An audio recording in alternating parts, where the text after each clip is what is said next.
Pengenalan kepada Canva. Canva adalah platform reka bentuk grafik percuma yang membolehkan anda membuat jemputan kad, nama, risalah, rancangan pelajaran, latar belakang Zoom dan banyak lagi dengan menggunakan template yang direka secara profesional. Anda bahkan boleh membuat naik foto anda sendiri dan menambah ke template Canva menggunakan antara muka surat dan lepas. Ia seperti mempunyai versi asas Photoshop yang percuma dan tidak memerlukan pengetahuan penyuntikan foto yang luas untuk digunakan. Ini semua yang perlu anda ketahui mengenai penggunaan Canva. Hai guys, saya akan memberitahu sedikit tentang Canva ni. So, lepas korang dah login, korang akan nampak banyak template. Sebagai contoh, Instagram, presentation, posters, logo dan banyak lagi lah. Sebagai contoh, korang ambil template Instagram. So, dia akan keluar ni lah. Semua dia punya template Instagram je. Semua Instagram punya template. Lepas tu korang boleh upload gambar, videos, audio. Korang boleh pilih gambar yang lain. Korang tak nak gambar ni, korang boleh pilih gambar yang lain. Dan masukkan elemen macam kotak, stiker dan banyak benda. Lepas tu korang boleh buat teks.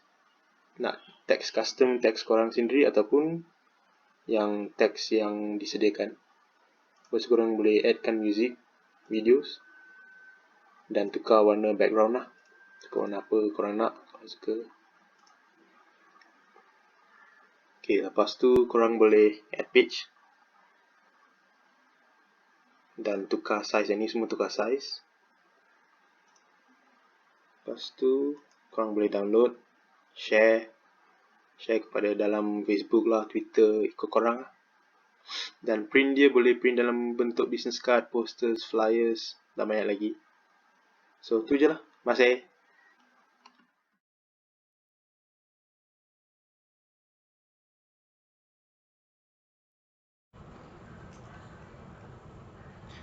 Latar belakang Canva.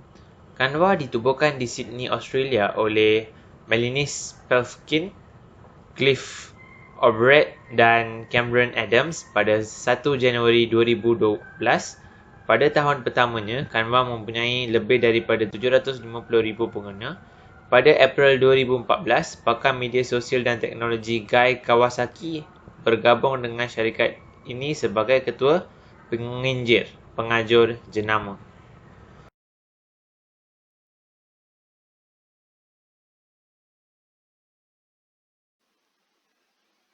Hai, saya akan memberitahu perbezaan tentang Canva dan Photoshop. Di sebelah kiri kita ada Canva dan di sebelah kanan kita ada Adobe Photoshop. Perbezaan yang pertama ialah Canva merupakan tawaran yang baru dan lebih istimewa, manakala Adobe Photoshop adalah penyedia pasaran.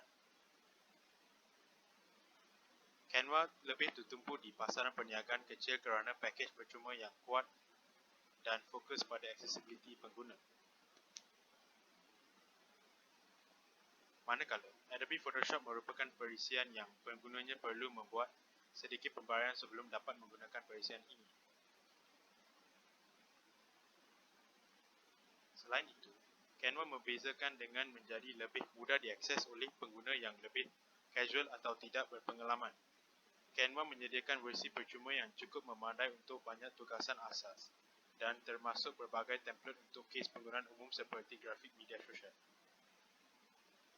Ia direka untuk menjadi sangat merasa pengguna dan dapat diakses oleh pengguna tanpa mengira pengalaman atau tahap kemahiran sebelumnya.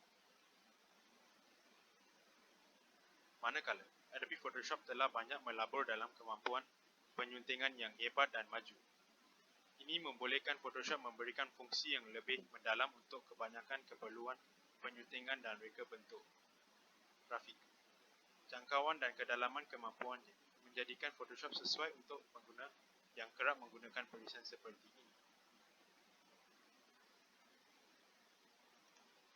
Akhirnya, Canva tidak boleh dipakai tanpa internet, manakala Adobe Photoshop boleh dipakai tanpa internet. Sekian, terima kasih.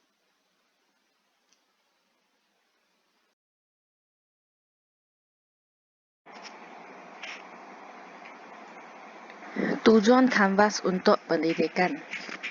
Tujuan pertama ialah membolehkan pengajar untuk menambahkan hasil pembelajaran subjek berdasarkan institusi dalam skema pembakahan projek atau tugasan. Tujuan seterusnya ialah untuk menguji dan memantau perkembangan upaya dan tahap pembelajaran pelajar. Seterusnya, tujuan kanvas boleh menyeimbangkan tahap pembelajaran pelajar dan menyumbangkan betul pembelajaran setiap tahap.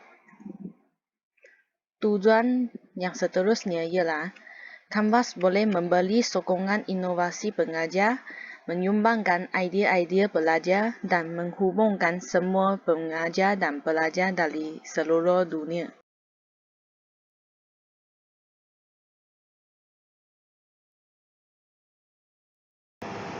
Hari ini saya akan menjelaskan tentang kelebihan Canva. Organisasi Canva. Canva adalah aplikasi yang sangat mesra pengguna. Orang yang mempunyai aplikasi Canva yang mesra pengguna ini, kita boleh percayai yang aplikasi ini dapat memudahkan untuk mengambil idea dan mengubahnya menjadi rekod bentuk yang menakjubkan, sama ada dalam bentuk cetak ataupun dalam talian. Canva dapat dilaksanakan untuk membuat reka bentuk yang kelihatan profesional untuk hampir semua tujuan. Kelebihan kedua, jenis template. Canva memiliki banyak pilihan template yang berbeza untuk digunakan serta objek untuk membuat template yang sesuai untuk apa sahaja yang anda perlukan. Kelebihan ketiga, pilihan. Canva memberikan anda pilihan untuk perkara yang ingin anda lakukan. Sebagai contoh, bukan hanya laman web yang bagus untuk membuat iklan, ia juga berguna untuk perkara lain seperti penyuntingan foto. Kelebihan ketiga, platform ini dilengkapi dengan drag and drop editor untuk dipasangkan dengan perpustakaan template, font dan gambarnya yang besar. Hasilnya, pengguna dapat membuat reka bentuk dan dokumen seni dengan mudah. Terdapat pilihan untuk membina template dan reka bentuk yang disesuaikan yang terdiri daripada elemen organisasi atau jenama tertentu. Dengan reka bentuk dan template yang mudah diedit, Canva dapat sangat membantu untuk mengekalkan ketekalan tema di seluruh dokumen. Kelebihan kelima, ia juga mempunyai kelebihan membuat bahan khusus reka bentuk seperti tajuk Instagram ataupun poster Twitter. Kelebihan keenam, anda juga boleh membuat GIFs.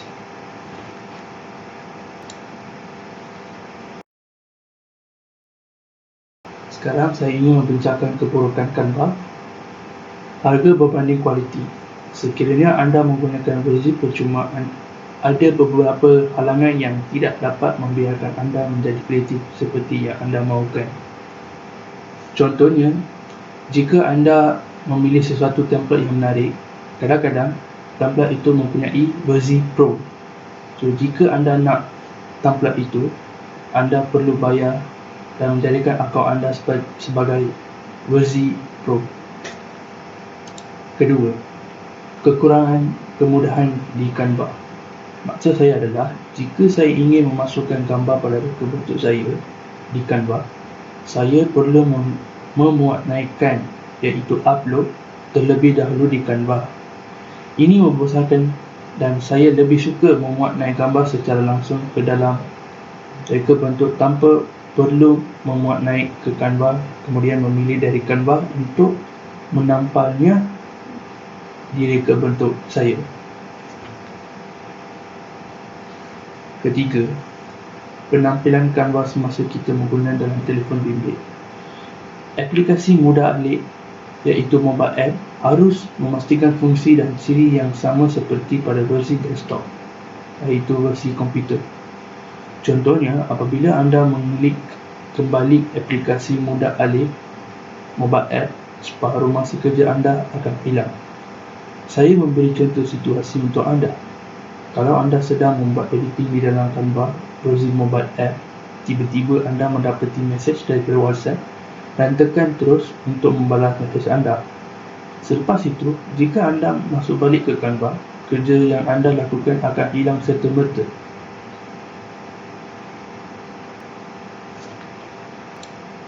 Keburukan keempat, ubah saiz reka bentuk tanpa perlu menaik taraf kepada Pro.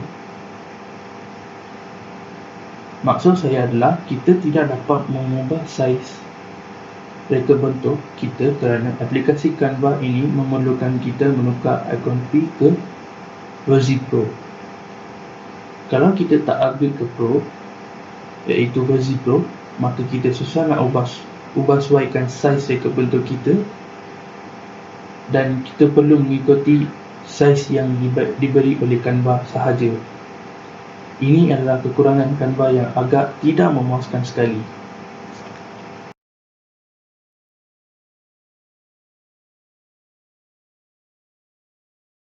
Selamat sejahtera semua. Hari ini kita nak tengok macam mana Canva memudahkan dalam sektor pendidikan. Persediaan mudah. Canva adalah mudah untuk persediakan dan tidak berisian yang rumit untuk dibelajar. Canva telah dicipta dengan kemudahan fikiran, jadi belajar dari sebarang umur boleh diguna. Cipta dan bekerjasama. Sediakan kelas anda dan kongsi sumber dan tugasan pembelajaran. Jadi kerja berpasukan mudah dan menyeronokkan. Kerja berkumpulan mudah dengan Canva. Bekerjasama dengan rakan lokasi atau seluruh kelas dalam masa nyata dari mana-mana lokasi, semuanya secara percuma.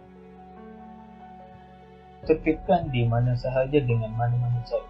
Canva menambah elemen keseronokan kepada sebarang projek, amali integratif dan memberikan hasil yang cepat.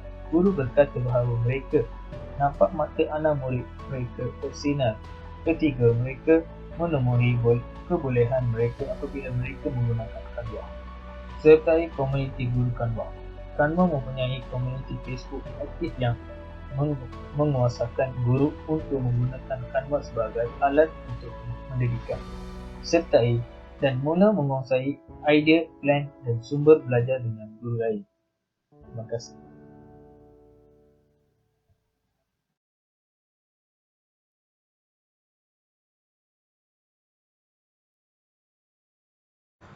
Apa yang anda akan belajar daripada Canva? Amalkan pemikiran reka bentuk yang mantap, reka rancangan pelajar anda sendiri, buat slide dan persembahan kuliah, jadikan projek kumpulan lebih menarik.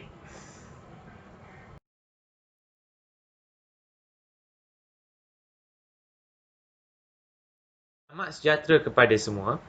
Saya akan tunjukkan bagaimana kita nak buat akaun untuk Canva. So first, guna Google Chrome dan type in Canva dan search. Kamu akan masuk ke sini, tekan link. Lepas tu kat tepi kanan anda boleh nampak sign up, tekan sign up. Ada 3 pilihan untuk membuat akaun. Satu menggunakan Google account, kedua Facebook dan sign up dengan email. Kalau anda menggunakan Google account, just sign up dengan Google account dan kamu akan masuk ke dalam akaun Canvas. Contoh kamu tiada akaun Gmail, so kita boleh sign out dan kita boleh sign up akaun dengan email. Just contoh, masukkan nama, email, lepas tu membuat satu password dengan mix karakter dan letter. Itu saja. Terima kasih.